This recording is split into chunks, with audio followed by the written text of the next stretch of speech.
많아요. 우리 한 절씩 집중해서 한번 읽어보도록 합시다. 예수를 잡아 끌고 대제사장의 집으로 들어갈새 베드로가 멀찍이 따라가니라.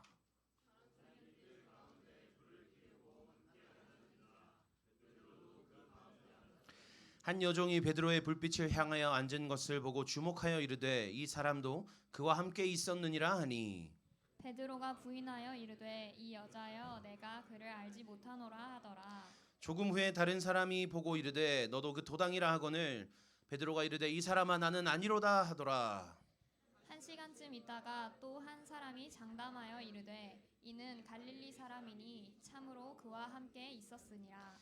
베드로가 이르되 이 사람아 나는 내가 하는 말을 알지 못하노라 하고 아직 말하고 있을 때에 닭이 곧 울더라.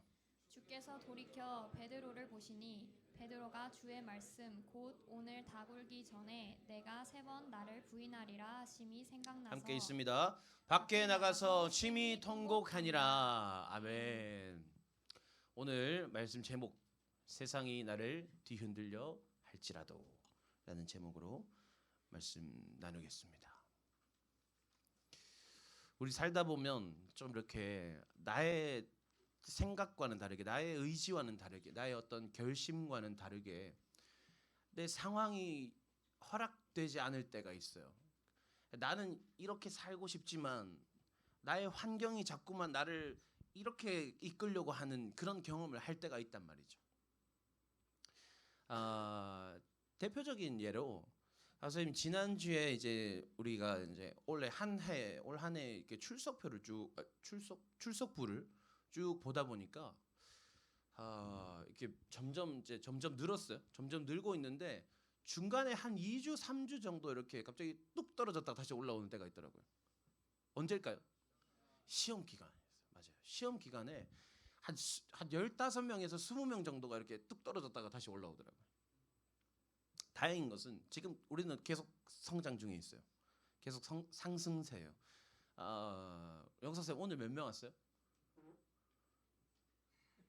70명 왔다고. 네, 70명 왔다고. 알아들었어요. 좋아요. 네. 그러니까 우리가 보통 한 뭐 이렇게 60명 후반대 뭐 이렇게 70명, 70 몇 명 이렇게 오는데 시험 기간 때 한 50명대로 이렇게 뚝 떨어지더라고요. 네. 근데 왜 그러겠어요? 시험 기간 때 교회 안 왔던 사람 손 한번 들어볼까요? 네. 그러니까 오기 싫어서 안 온 게 아니잖아요. 오기 싫어서 안 온 사람도 있겠지만. 그리고 또 보면은 우리가 지금 이제 70명대라고 했잖아요. 근데 사실상 우리가 다 나올 수 있는 사람을 하면은 80명이 넘어요. 근데 매주 한 10몇 명이 결석을 해요. 돌아가면서 결석해 이렇게. 그러니까 이렇게 막 몇 주 연속으로 결석 쭉 하는 사람은 몇 명 없어요. 그냥 우리 중에 한 10명이 계속 번갈아 가면서 나와. 이렇게. 그러니까 실질적으로 다 올 수 있는 사람은 한 80명, 80 몇 명인데 이렇게 한 10명 정도가 계속 이제 출석을 퐁당퐁당 이렇게 하고 있는 거죠. 근데 어떤 이유로 그렇게 했어요? 어떤 이유로? 우리 71명 됐어요. 어떤 이유로 그렇게 했어요? 여러분들 교회 결석할 때 이유가 뭐예요? 명준아, 교회 결석할 때 그 이유가 뭐였어? 늦잠 자서. 그죠? 늦잠 자서. 또 뭐 있을까? 또 결석을 또 가끔 하는 우리 준이 비 와서 비 오니까 기분이 좀 교회 갈 기분이 아니고 오늘은 용케 왔어요.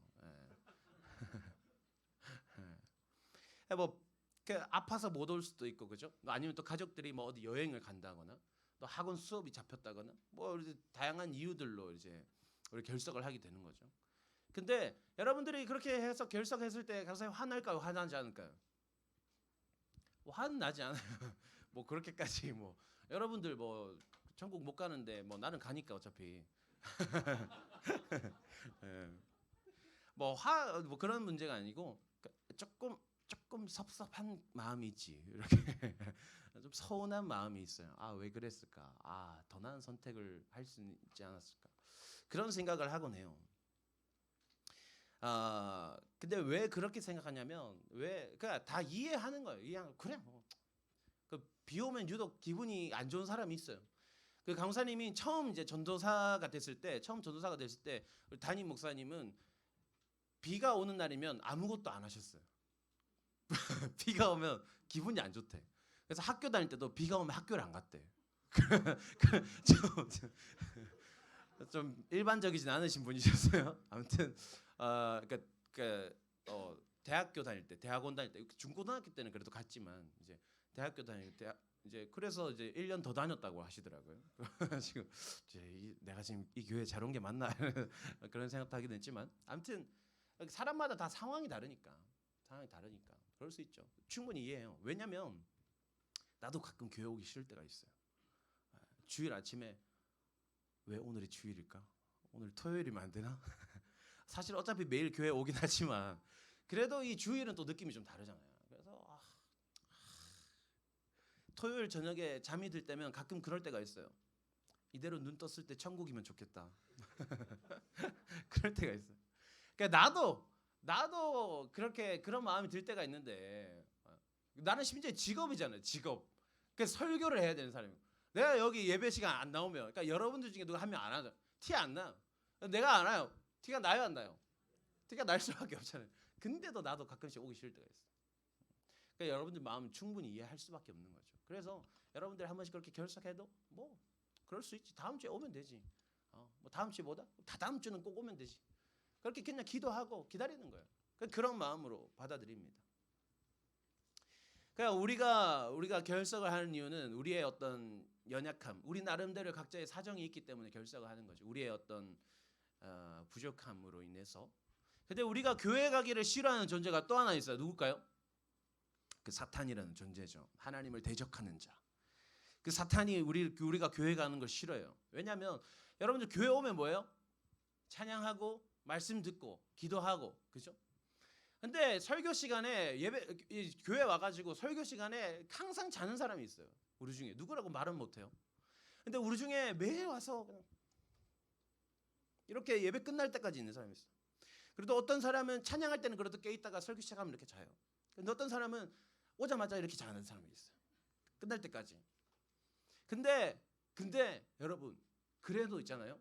설교 시간이 몇 분 돼요? 한 30분 되잖아요. 한 2, 30분 넘어갈 때도 있고 2, 30분 동안 여러분들이 졸다가 우연찮게 한마디만 들어도 괜찮아요. 왜냐하면 하나님의 말씀은 살아있고 능력이 있어 우리의 그 심령과 골수를 찔러 쪼개기까지 한다. 양날의 그 날선 어떤 검보다도 예리하다라고 말씀에 기록되어 있어요. 그러니까 이 하나님의 말씀을 30분 들어도 한마디를 들어도 그 하나님의 말씀 자체의 능력이 있기 때문에 그 말씀이 우리의 인생을 뒤집어 놓을 수 있다는 거예요. 그러니까 이 사탄의 입장에서 봤을 때는 여러분들이 아무리 교회 와서 존다 할지라도 자다가 문득 한마디 들어버리면 큰일 나는 거야. 자다가 문득 한마디를 들었는데 그게 가슴에 새겨져 버리면 얘는 그냥 이제 작전 실패인 거지. 그러니까 어떻게 해서든 우리 못 가게 하려고 한단 말이에요. 그러니까 우리가 교회 오기 힘든 게 당연한 일인 거예요. 교회 가기 싫은 마음 들고 아침에 더 자고 싶고 비 오는데 기분이 안 좋고 버스 놓치면 어떻게 해야 돼요? 그러니까 버스 놓쳐서 결석하는 사람들이 있어요. 버스 놓치면 어떻게 해야 돼요? 다른 버스 타면 되잖아. 누리 2번이 잘 안 오죠. 그럼 어떻게 해야 돼요? 택시 타는 거야.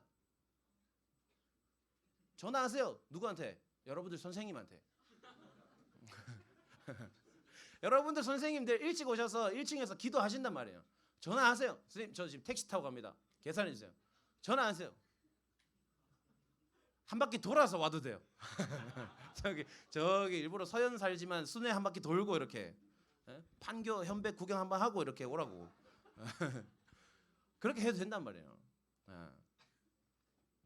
근데 우리가 그렇게 되는 게 어쩔 수 없단 말이에요. 버스 놓치면 오늘 어쩔 수 없구나. 우리의 당연한 마음이라는 거예요. 그래서 우리가 어떤 그 믿음을 지키는 것, 우리가 교회 오는 그것을 예로 들었지만 우리가 살면서 믿음을 지키는 것은 언제든지 실패할 수밖에 없는 그런 일이다라는 걸 우리가 인정해야 돼요. 오늘 성경 말씀에 등장하는 베드로도 실패했어요. 베드로가 어떤 사람이에요, 여러분? 3년 동안 예수님께서 그 사역하신 3년의 기간 동안 예수님과 같이 자고 같이 먹고 같이 싸고 하면서 누구보다도 가까이에서 예수님의 말씀을 들었던 사람이에요. 그러니까 예수님께서 가장 사랑한 제자, 예수님의 수제자였던 거죠. 근데 그 베드로가 오늘 말씀에서 실패해요. 오늘 성경 본문에서. 베드로가 이제 로마 군인들이 예수님을 잡아가니까 베드로가 예수님을 따라가요. 예수님 어떻게 끌려가시는지를 그래도 보고 싶어가지고 따라갑니다. 따라가다 보니까 어떤 여자가 와가지고 이러는 거예요. 얘 이거 예수 따라다니는 애 같은데. 베드로가 뭐라 말해요? 야, 이 여자야, 난 그런 사람 모른다. 예수가 누구야? 난 그건 몰라. 예수님께서 잡혀가가지고 채찍 맞고 두드려 맞고 욕하고 침 뱉고 사람들이 그러니까 나도 그와 같이 될까봐 베드로가 나는 그런 사람 모른다 이야기하는 거예요. 그래도 궁금하니까 계속 따라가요. 그런데 조금 있다가 또 어떤 사람 와서 이렇게 말합니다. 야, 너 예수 패거리지? 아니야. 나 그런 거 아니야. 그냥 구경하러 온 거야. 1시간 뒤에 또 누가 와서 말해요. 야, 이 사람 이거 갈릴리 사람인데 내가 확신하는데 얘 진짜 예수 패거리 맞아. 예수 따라다니는 예수 제자 맞아. 얘도 같이 잡아가야 되는 거 아니야? 말합니다. 베드로가 야, 나는 네가 무슨 말하는지 도대체 모르겠어. 3번 예수님을 부인해요. 나는 그런 사람 모른다. 3번이나 기회가 있었음에도 불구하고 그 믿음을 지키는 일에 실패한 거죠. 왜? 나는 예수님 믿고 싶어요. 예수님 따라가고 싶어. 어떻게든 예수님 가시는 그 길 보고 싶어가지고 따라갔어요. 그런데 세상이 나를 가로막고 있어요. 너 한패지. 너도 같이 잡혀가야 되는 거 아니야? 너도 같이 채찍 맞고 죽어야 되는 거 아니야? 환경이 나를 가로막는 거예요. 그래서 베드로는 실패했어요. 근데 오늘 말씀을 통해서 우리가 깨달아야 하는 것이 무엇일까? 첫째는 앞서 말했던 것처럼 누구든지 실패할 수 있다는 거예요. 우리가 믿음을 지키는 일에서 누구든지 실패할 수 있다는 거예요. 여러분, 수련회 끝난 지 1달이 지났어요. 여러분, 수련회 갔다 온 사람들 중에서 수련회 때 결심했던 마음들 아직까지 잘 지키고 있는 사람 있어요? 우리 중에 아직 나는 한 번도 실패하지 않고 나는 그 수련회 때 하나님 앞에서 드렸던 그 다짐의 기도들 단 한순간도 실패하지 않고 나는 지금까지 잘 지키고 있어요 라고 하는 사람이 있어요. 하나님, 저 성경 읽을게요. 저 매일 기도할게요. 하나님, 저 매일 하나님 예배할게요. 하나님, 친구 사랑할게요. 하나님, 부모님 사랑할게요. 제 자신 사랑할게요. 결심했지만 지금까지 잘 지키고 있는 사람이 있어요? 없어요. 없을 거예요. 있으면 이야기해 주세요. 우린 다 실패해요. 베드로도 실패했어요. 누구나 실패할 수 있다는 걸 우리는 깨달아야 합니다. 그런데 실패할 수 있다는 것을 인정하면서 거기서 끝나면 안 돼요. 중요한 건 이거예요. 우리는 실패할 수 있지만 거기서 끝나면 안 된다는 거예요. 우리는 실패한 베드로를 통해서 실패하지 않을 수 있는 방법, 그것을 오늘 2가지 살펴보려고 합니다. 첫째, 우리가 믿음의 승부에서 실패하지 않는 방법.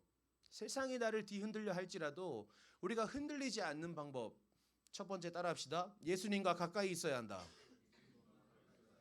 첫 번째는 예수님과 가까이 있어야 돼요.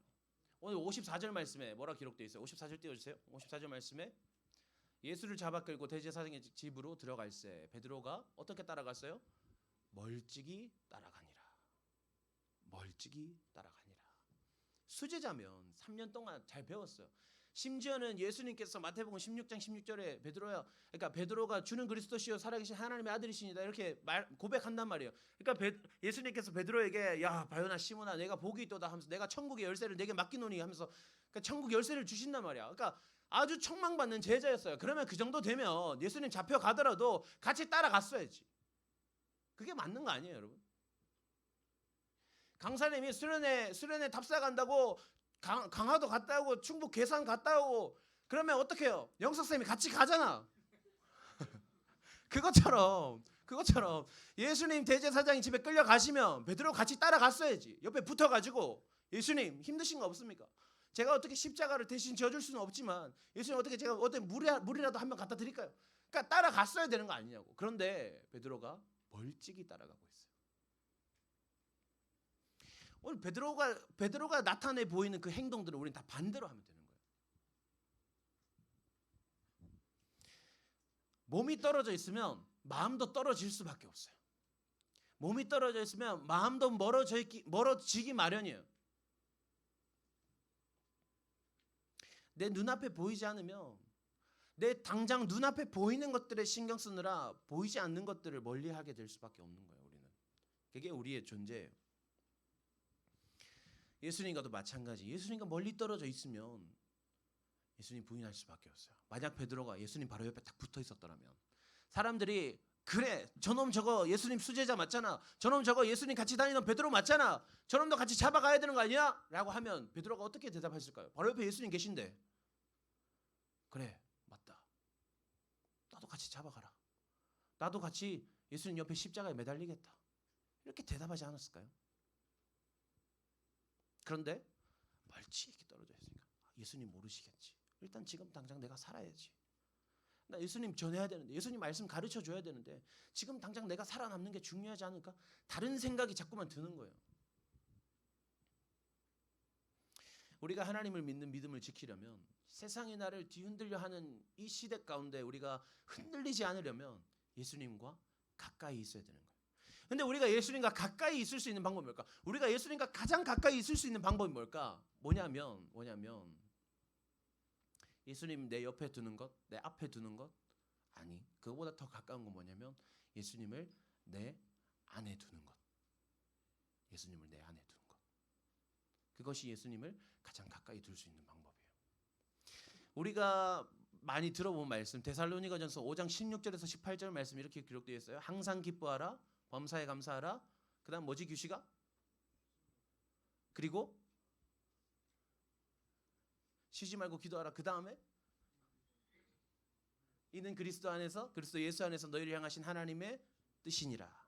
항상 기뻐하고 범사에 감사하고 쉬지 말고 기도하는 것이 예수 그리스도 안에 있는 우리를 향하신 하나님의 뜻이니라. 내 안에 예수님이 계시고 내가 예수님 안에 있으려면 항상 기뻐하고 감사하고 기도하는 삶을 통해서 내가 예수님 안에 살고 있구나라는 것을 우리는 확인할 수 있는 거예요. 내가 기뻐하고 감사하고 기도하는 것이 나는 예수님 안에 살아가는 사람입니다. 내 삶은 예수님과 가까이 붙어 있는 사람입니다라는 것을 증명할 수 있는 거예요. 여러분 삶이 어때요? 기뻐요? 여러분 인생 사는 게 재밌어요? 감사한 일이 많아요? 기도해요? 그런 삶을 살아야 되는 거예요. 기뻐해야 돼요. 어떻게 기뻐해요? 오늘 비가 오는데 어떻게 기뻐해요? 어떻게 감사해요? 교회 안 그래도 교회 가는 거 싫은데 비까지 와버리네. 열 받는 일이지. 얼마나 짜증이 나요. 우리도 교회 현관이 좁잖아.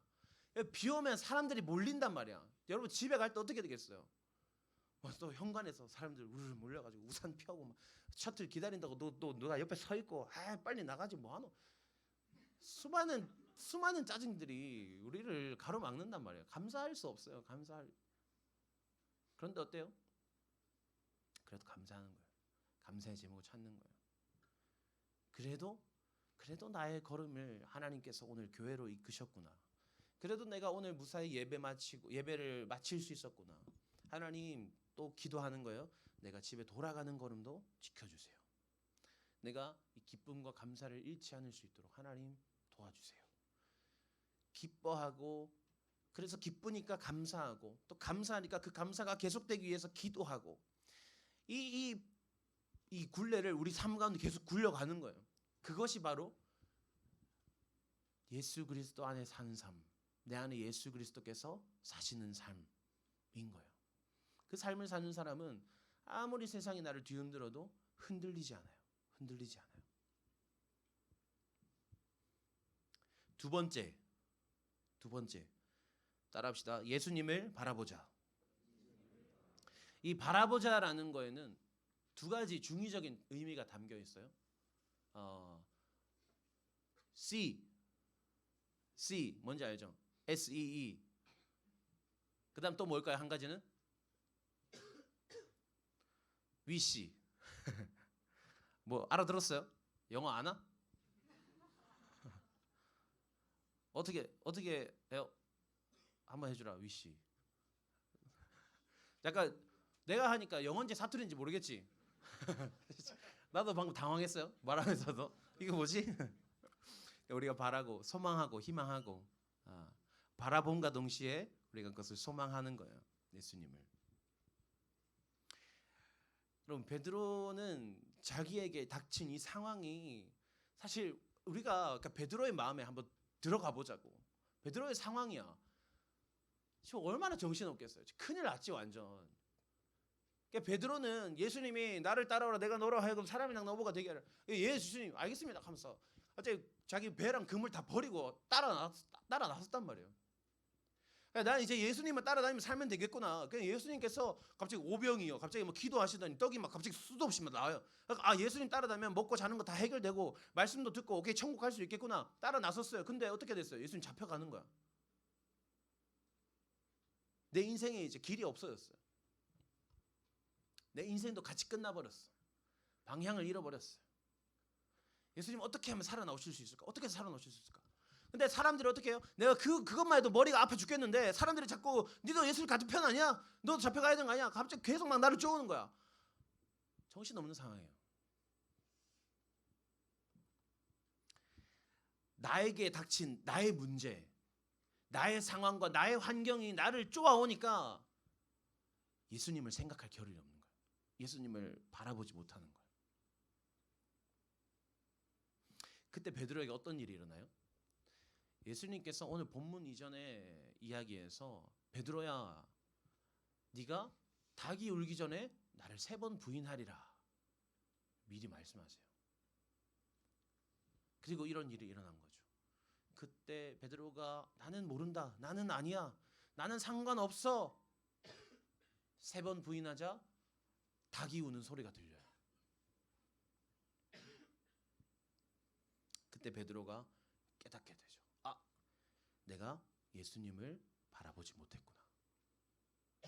내가 나를 바라보고 있었구나. 내 인생 앞으로 어떻게 될까? 그것을 걱정하고 있었구나. 라는 것을 깨닫게 되는 거예요. 예수님께서 베드로에게 미리 말씀하셨던, 미리 약속해 놓으셨던 그 장치를 통해서, 그 신호를 보내심을 통해서 베드로가 다시 예수님을 바라볼 수 있게 만들어 주신 거죠. 우리도 마찬가지예요, 여러분. 당장 월요일부터 시험이면 주일날 교회 가기 힘들지. 당장 월요일부터 시험인데 하필 학원 선생님이 주일날 마지막 그 시간에 그 뭐 총 정리를 하겠대. 어떻게 해요? 마음이 쉽지 않아요. 마음이 쉽지 않아요. 가야 되나? 그 우리의 상황과 환경과 우리 주변의 어떤 그 이야기들이 자꾸만 우리를 독촉하고 재촉하고 야 그거 아니야 그렇게 하면 안 돼.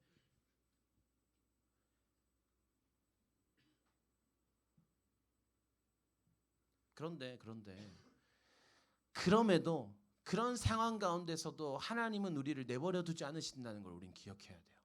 하나님께서는 베드로에게 그 닭이 우는 소리를 통해서 베드로를 깨닫게 하셨듯이 오늘 우리에게도 우리가 그런 상황과 환경에 처했을 때에 하나님께서 미리 예비하신 그 일들로 인해서 우리를 깨닫게 하실 거란 말이에요. 우리가 거기 귀 기울일 수 있어야 돼요. 계속해서 우리의 상황과 환경이 어떻게 변해가고 우리를 얼마나 쪼아가든지 간에 우리는 지금 이 상황 속에서 예수님께서 나에게 말씀하시는 바가 무엇일까를 떠올릴 수 있어야 돼요. 그게 예수님을 바라는 것이에요.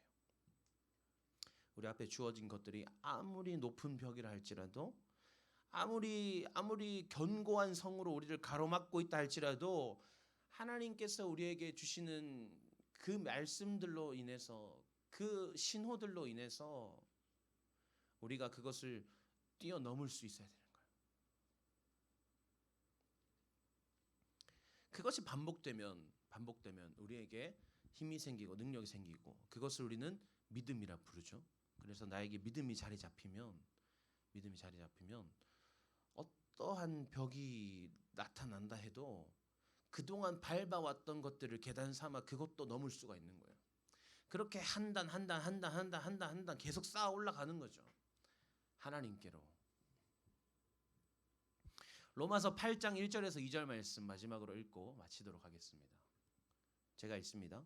그러므로 이제 그리스도 예수 안에 있는 자에게는 결코 정죄함이 없나니 이는 그리스도 예수 안에 있는 생명의 성령의 법이 죄와 사망의 법에서 너를 해방하였습니다. 십자가의 도가 멸망하는 자들에게는 미련한 것이다 라고 말합니다. 말씀은.